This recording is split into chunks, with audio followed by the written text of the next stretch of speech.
I stepped outside, holding a leash, ready to take my dog for a walk and enjoy a short run. As I observed my neighbors starting their cars and heading to work, I let out a deep sigh, realizing I had no office or workplace to rush to anymore. Following my business's bankruptcy, I was stuck with a huge pile of debt, and I'd be spending another day at home, trying to revive my once thriving business, which had met with nothing but failure. The weight of these setbacks left me feeling lost in a world that continued moving forward without me. I noticed my neighbor James walking over from his well-maintained driveway. James ran a successful car import business and often had different luxury cars parked outside his house. Today was no exception, and James walked confidently with a big grin. James greeted me cheerfully, almost too cheerful. I responded with a forced smile, even though I noticed his grin seemed to grow wider. I remarked on another day of relaxation for him, though his comment stung. I calmly mentioned that every day brings its own challenges. James just chuckled and said he had cars to import, then strolled away. I watched him go, reminding myself not to let his insensitive remarks affect me. I knew some people couldn't resist the urge to gloat. Returning home used to bring me great comfort, but now it felt like stepping into a storm, not because of the walls or the furniture, but because of someone who lived there, my wife, Nicole. Nicole, who worked as an insurance agent, had grown distant and cold since my financial troubles began. The difference was stark. Gone were the days when she would excitedly call me to come home early for a romantic dinner or snuggle on the couch for a movie. Our conversations, once warm and affectionate, had become brief and mechanical. The home that had once been a sanctuary of love now felt like a reminder of what we had lost. I attempted to bridge the growing gap between us by mentioning the times when Nicole used to check on me during the day. Nicole responded curtly without looking up from her papers, indicating that things change. One evening, after returning from work, I gathered the courage to approach Nicole, driven by my longing to rekindle the closeness we had once shared. I softly brought up our first anniversary, recalling the candlelight dinner on the terrace and our dance under the stars. Nicole looked up from her laptop with an unreadable expression and inquired about the purpose of my remarks. I confessed, saying, I miss us. I miss how things used to be." She audibly sighed, closed her laptop, and explained that she didn't have time for this at the moment, as she was swamped with work. She emphasized that being at home didn't grant her the luxury to sit around and reminisce. I felt a sharp sense of rejection and expressed my desire to spend time together as we used to. Nicole's eyes hardened as she mentioned that times had changed, highlighting her responsibilities while I pursued my activities. She indicated that she didn't have time for sweet talk and suggested that we could discuss things when she wasn't buried with work. I nodded, feeling the weight of the distance between us. "All right, Nicole, whenever you're ready." As I walked away, the cold silence of our home felt more pronounced than ever. While walking through the park with my dog, a newfound optimism began to well up within me. Despite the failure of my business, I realized it was just one obstacle in the grand scheme of life. I whispered to myself, patting my dog, "It's just another challenge. I can and will rise again." Upon returning home from the dog walk, I noticed Nicole at the dressing table, gracefully applying lipstick and makeup. Her reflection caught my eyes, evoking memories of the early days of our love. I approached her with a gentle smile and complimented her beauty. Nicole didn't even glance at me. She continued applying her makeup. A moment later, when she was finished, she looked at her own reflection and smiled, remarking, "I am beautiful." In an effort to bridge the gap between us, I casually inquired about her work schedule for the evening. She paused, eyeing me curiously. "Around 7, I think. Why?" I winked and replied, "Oh, no reason. Just thought I'd ask." In my heart, I planned a surprise. Tonight, I would prepare a home-cooked dinner, complete with her favorite wine. It was a small gesture, but perhaps it could mark the beginning of healing our bond and regaining her attention. After all, mending our relationship might just be the motivation I needed to rebuild my career. Was this response better or worse? I spent the day refreshing our home with upbeat music playing in the background. I wanted the atmosphere to radiate warmth and welcome for Nicole's return. With every clean surface, washed dish, and empty trash, I felt a small sense of accomplishment. After making our home shine, I headed to the grocery store to gather ingredients for the evening's dinner. As an afterthought, I decided to visit the wine store to get Nicole's favorite wine. Upon entering, the familiar doorbell chime greeted me, and Pam, the saleswoman, recognized me with excitement. Pam greeted me, saying it had been a while and asking how I'd been. I gave a half smile and replied that I had had better days, but was getting by. I inquired if they had a bottle of the rose wine, to which Pam playfully raised her eyebrows and teased about planning a romantic evening at home. I chuckled, attempting to sound nonchalant, and confirmed that it was something like that. I mentioned that Nicole had been there about an hour ago and had picked up a bottle of the same wine. Pam seemed to realize she might have said too much, and she stammered, suggesting that maybe Nicole was planning her own surprise. Clearing her throat, she efficiently wrapped the bottle for me, hoping to change the subject. As I headed home, my hopeful mood was replaced by a swirl of thoughts. I contemplated the possibilities. Could Nicole also be preparing a surprise for me? But why would she buy the wine in the afternoon? I gripped the steering wheel, a mix of anticipation and anxiety taking hold. I decided not to jump to conclusions. One thing was certain: I'd find out soon. Pulling into my driveway, I took a deep breath to calm my racing thoughts and set to work. The aroma of the dinner I'd prepared filled the house, offering a temporary distraction from my swirling thoughts. I glanced at the clock. 7:45. Nicole was usually punctual. Maybe her work held her up. I tried to reassure myself, but a nagging feeling lingered. Sitting in our dimly lit dining room, the table set for two, I occasionally checked my phone, hoping for a call or a message from Nicole. The house remained quiet, except for the soft ticking of the wall clock. Each passing moment heightened the mystery of Nicole's plans. Finally, around 8:30, my phone rang, and I recognized Nicole's ringtone. I answered quickly. "Hey!" Nicole's voice came through, rushed and slightly breathless. "Hey, babe, where are you?" I asked, masking my concern. "I'm so sorry, Robert," she replied hurriedly. "An unexpected business trip came up and I couldn't turn it down. My boss insisted." I tried to digest the news. "Oh, okay. But can't you leave in the morning or something?" "I'm actually already on my way there." She sighed and added, "It's a significant opportunity. You could open some doors for me." I took a deep breath. I wanted to be understanding, especially considering my recent setbacks. "I understand. I wish you had told me sooner, though." I know, Nicole replied, the rush in her voice evident. "Everything happened so fast. I really have to go, Robert." I looked at the beautifully set table and the dinner I'd prepared. "All right, take care, Nicole. Call me when you can." Nicole's voice softened. "Okay, I will. I'll be back soon. Bye. And by the way, I don't know how long it's gonna last. Maybe like 2 weeks or so." As the call ended, I sank into a chair, my shoulders slumping under the weight of the evening's turn of events. I struggled to piece together the puzzle of my thoughts. The unexpected business trip seemed plausible, but the earlier wine purchase kept bothering me.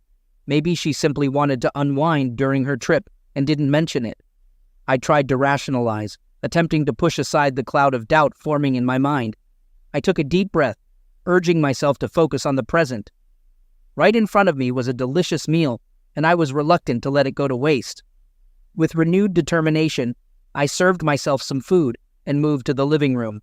The soft glow of the TV filled the room as I switched it on. The familiar sounds of a game in progress greeted me. I decided to immerse myself in it, temporarily pushing aside my concerns. Sometimes, a little distraction was all I needed to find clarity. I relaxed on the couch, thoroughly enjoying the game's excitement. An occasional chuckle escaped my lips, indicating my genuine amusement. When my glass ran dry, I strolled to the kitchen for a refill. The evening's anxieties began to fade, replaced by a warmer, lighter feeling. As I passed the study, an unexpected light caught my eye.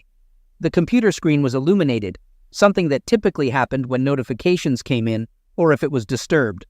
Curiosity got the better of me, and I stepped into the study, switching on the overhead light. I mused to myself that maybe someone had left the computer on after having one too many drinks. But just as I was about to leave, another noise from the computer halted me in my tracks. A small pop-up in the screen's lower corner grabbed my attention, displaying the message, "Photos successfully synced." With raised eyebrows, I approached the computer and clicked on the notification. The screen showed the loading icon for a moment before revealing a list of files, all time-stamped from just hours ago. Tentatively, I opened one of the files, and the image started loading from top to bottom, gradually revealing a familiar face. As the image continued to load, Nicole's smiling face appeared, and her surroundings became clearer. By the time the image fully rendered, my heart sank. There she was, my wife, playfully taking a selfie while sitting on her boss's lap. The realization weighed heavily on me, and I slumped into a nearby chair, holding my head in my hands. All the doubts and suspicions that I had pushed aside came rushing back, now confirmed by the undeniable truth on the screen. The room seemed to close in on me as I stared at the image. The playful glint in Nicole's eyes, the familiarity with which she leaned into her boss. It all painted a story that I didn't want to believe. The wine I had consumed churned uneasily in my stomach.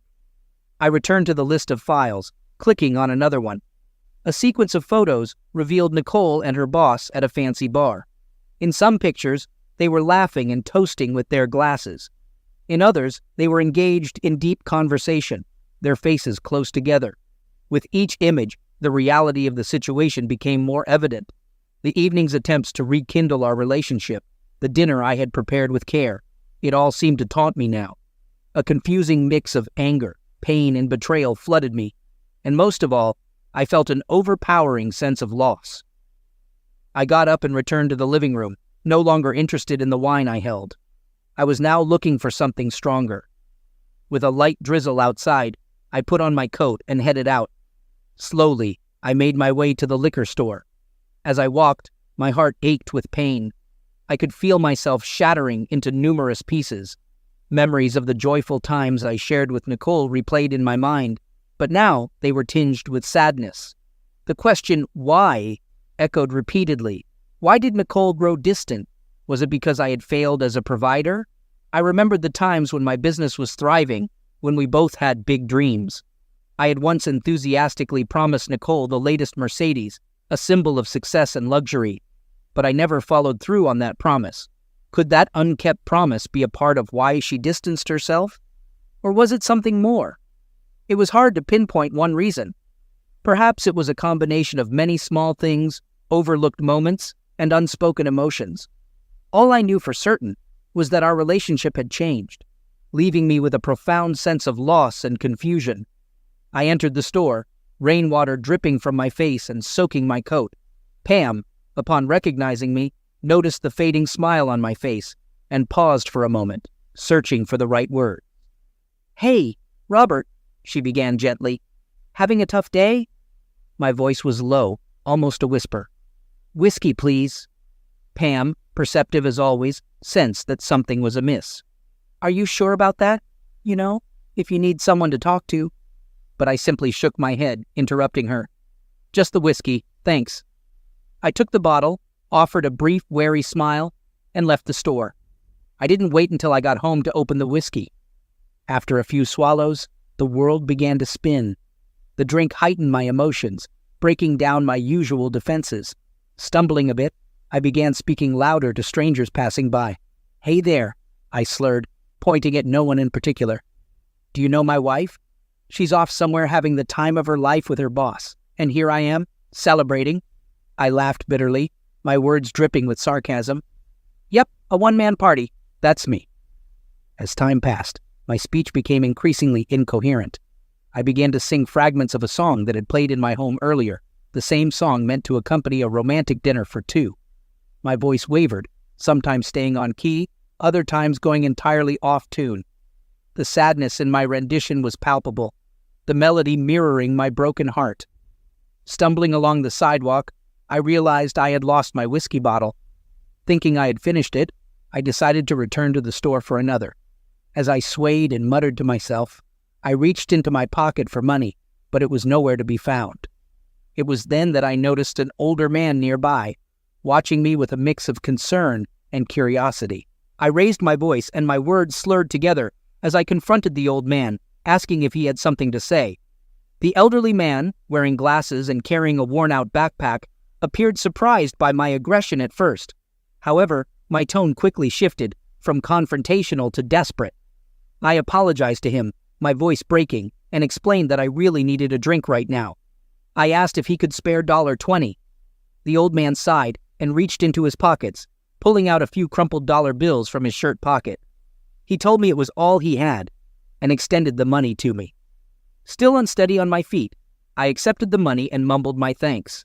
Then I suggested that he join me for a drink, but the old man gently declined, expressing concern that I had already had enough.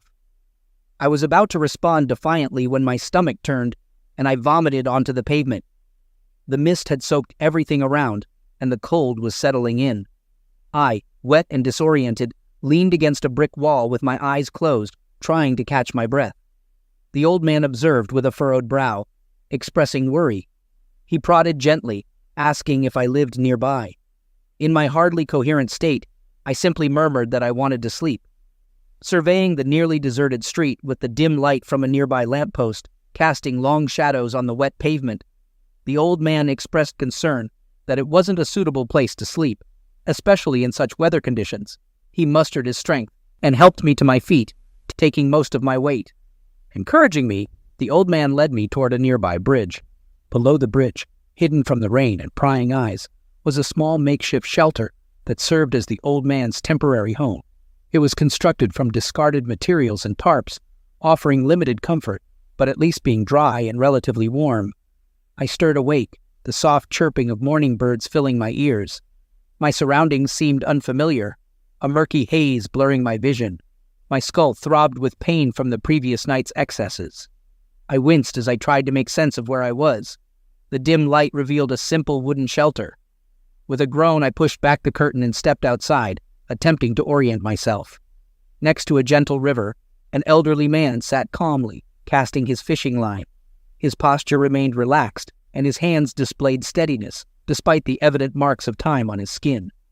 The cautiously approaching man greeted me with a knowing smile, and remarked that it took me a while to wake up, and that we had a bit too much fun the previous night. Momentarily taken aback by the man's warmth, I stammered, expressing my lack of memory regarding how I ended up there. The man, named Jim Hughes, chuckled and explained that I had consumed too much alcohol the night before, leading to me passing out on the pavement. He mentioned that it didn't feel right to leave me there, so he brought me to this place. My cheeks reddened with embarrassment, and I thanked Jim while expressing my hope that I hadn't caused any trouble. Jim leaned back, and the sun reflected off his aged eyes as he admitted that I had been a bit loud, particularly in my shouts about my wife. Feeling the weight of the previous night's events, I apologized and explained that I had been going through a tough time lately. Jim's gaze softened, and he offered comforting words, mentioning that he had been in a similar situation, experiencing grief and feeling lost. He shared some wisdom, stating that pain has its own way of healing and that time can help. Jim suggested having breakfast for the moment. Without hesitation, I blurted out a request for something to drink, citing the splitting headache I was experiencing. Jim chuckled, showing he had already anticipated this, and soon the delightful aroma of simmering fish soup filled the air. I watched as Jim skillfully prepared the meal, and I couldn't help but express how heavenly it smelled. Jim replied with a wink, attributing it to an old family recipe perfect for mornings like these.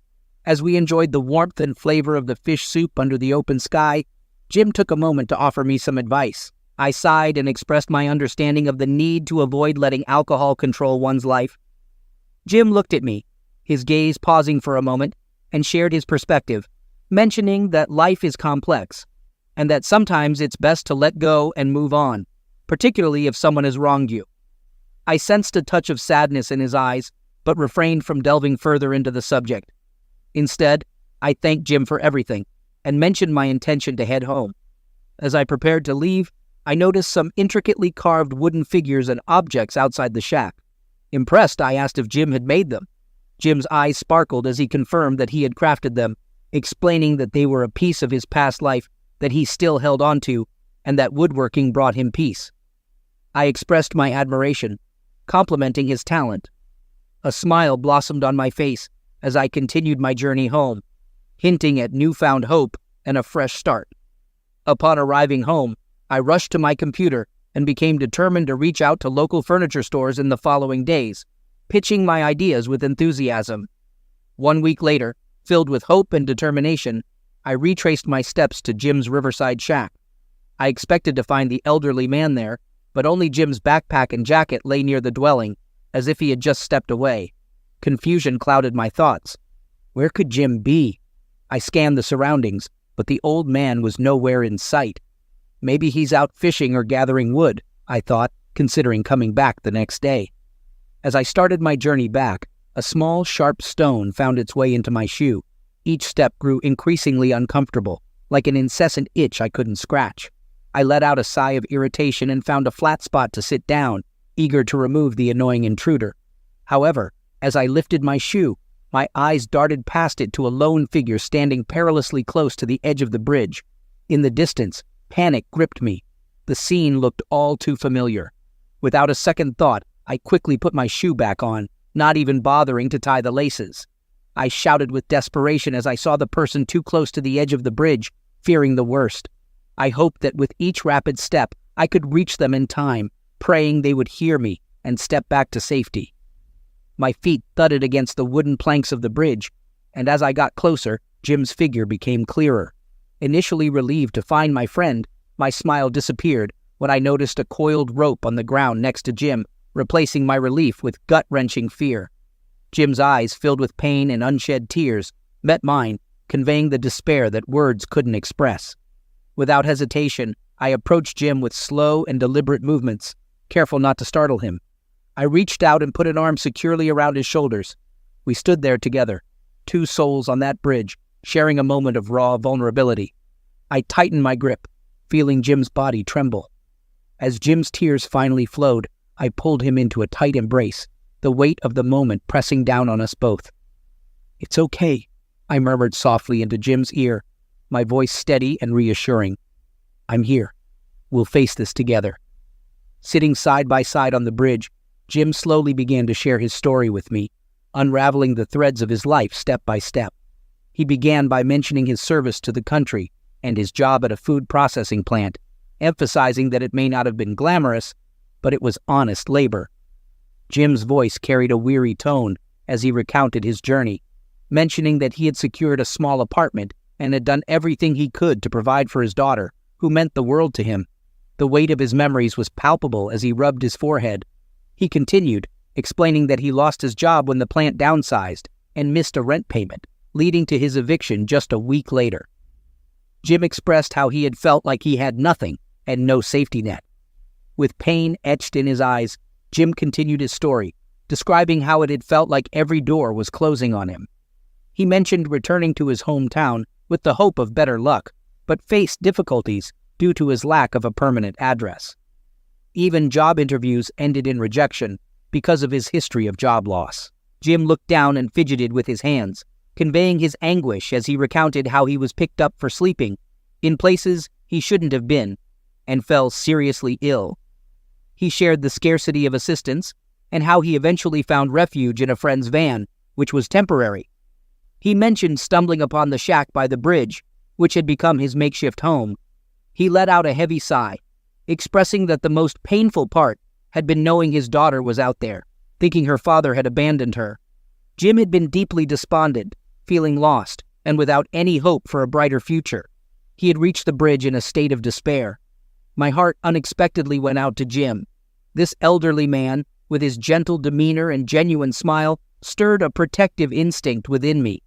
As we walked back to the shack together, I spoke with genuine warmth, telling Jim that life had thrown some hard punches his way, but he was not alone in this battle anymore. Jim's eyes glistened with a mix of gratitude and astonishment, and my mind raced with possibilities. I had a vision, and Jim possessed the skills. So, I proposed to Jim the idea of partnering with me in starting a small furniture business, possibly beginning with crafting cradles. Jim looked taken aback by the unexpected proposal, but slowly, a glimmer of hope began to shine in his eyes, a light that had been missing for a long time. He asked hesitantly if I would trust him with that endeavor, to which I replied confidently that I wouldn't have offered if I didn't. Over the following 2 weeks, the garage at my house echoed with the sounds of sawing, hammering, and laughter as we skillfully crafted exquisite wooden cradles. Each piece carried a story of hope and fresh beginnings. Jim became more than just a guest in my home. We shared meals, stories, and dreams, becoming like family with each passing day. I loaded the beautifully crafted wooden cradles into my truck and headed to the local furniture stores. The cradles immediately caught the attention of store owners with their intricate designs and expert craftsmanship. When one store owner inquired about the craftsman, I proudly told them about my friend Jim, emphasizing his remarkable talent. It didn't take long for the cradles to gain popularity. Customers appreciated their uniqueness and the exceptional craftsmanship that went into each piece. Word spread, and soon more and more stores were reaching out to me and Jim with orders. One day, my smartphone displayed my wife Nicole's name, filling me with anticipation and memories. In a brief conversation, Nicole mentioned a delay and the possibility of an extended trip abroad. When I inquired about what was going on, there was a moment of silence, followed by Nicole clearing her throat. She then explained her urgent need for a loan. Hesitating due to our history and the abruptness of her request, I eventually conveyed my inability, explaining, "Nicole, I'm sorry, but I can't do that right now." Her irritation was audible, and she sighed and responded sharply with a "fine" and "forget it," before abruptly ending the call. Jim and my collaboration had taken off, and the demand for our finely crafted cradles was on the rise. Our small workspace was quickly becoming inadequate to handle the expanding business. As time passed, it became evident that we needed more space to accommodate our growing enterprise. I recalled a conversation with my friend Mark, who mentioned owning an old barn just outside of town. It was spacious, sturdy, and had been vacant for years. The transition to the barn went smoothly, and we hired a couple of eager local workers who were enthusiastic about learning the craft and becoming part of our growing success. I began to oversee operations more frequently from my home office. One evening, after a long day at the barn, Jim returned home to a pleasant surprise. Upon entering the house, he found me bustling around in the kitchen, which was an unusual sight. Typically, we would share a simple dinner with the rest of the crew back at the barn before calling it a day. However, this evening was different. The table was neatly set, and the delicious aroma filled the air. Seeing Jim standing there, somewhat perplexed, I motioned for him to take a seat at the table. "Please sit down, Jim.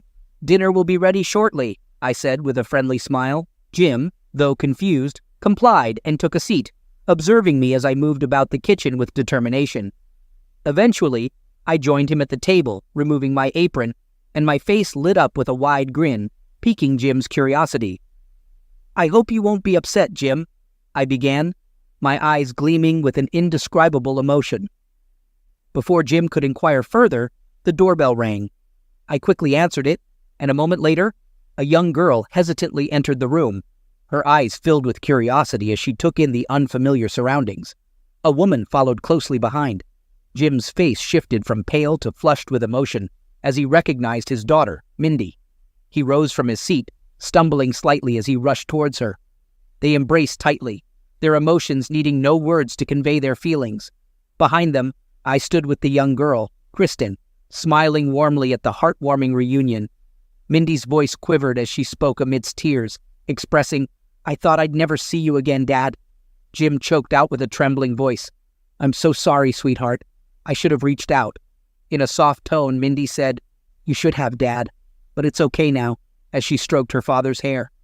Jim nodded, clinging to his daughter as if she would vanish if he let go. He then looked at Kristen and then at Mindy, slightly confused. Mindy laughed and informed him, "Yes, that's Kristen." Jim gazed at his granddaughter, a lovely little girl he had only seen as an infant in pictures. I clapped my hands, gently drawing their attention, and informed them, "Well, everyone, dinner is ready. Please come to the table." As they gathered around the table, Mindy shared her struggles of the past month. Her obsession with finding her father had strained her relationship with her husband, ultimately leading to their separation. It had been a challenging journey, but at that moment, with her father by her side and new friends around, Mindy felt a sense of peace and closure she hadn't experienced in a long time. The warmth and laughter in my home multiplied with Mindy and Kristen's presence. They added a delightful energy that I recognized was healing for me. I invited them to stay, knowing how much it would help my friend rebuild the lost bond. One evening, while engrossed in paperwork in my home office, the main door squeaked open.